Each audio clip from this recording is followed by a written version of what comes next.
हम एक बिहन कथा कहब मनोरंजन वाला। बिहन कथा के शीर्षक छी मुन्ना। मुन्ना मतलब ढक्कन, ओ मुन्ना नहीं ढक्कन, मुन्ना। देखिए बात मैं अपन बच्चा के जोर जोर से थपड़बे आय ओद बाद कह देबो, आय नहीं छोड़बो हम तोहर जान, आय हम तोरा बपहिया के याद दिला देबो। मैं गए माफी दो देना, आब नहीं एहन गलती करब, आब एते नहीं मार, कते मार माँ प्राणे लऽ ले माँ हमर।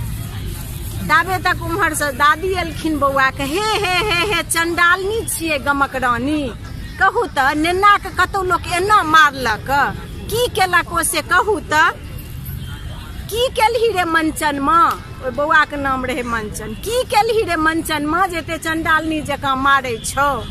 तऽ हगे दादी किछ नहीं केलिए, एक कनमा तेल आनै ले देलक, से जे आनैत रहिए न से रास्ता में बोतल फूटि गेलै, हरा गेलै, तें एते मारैए।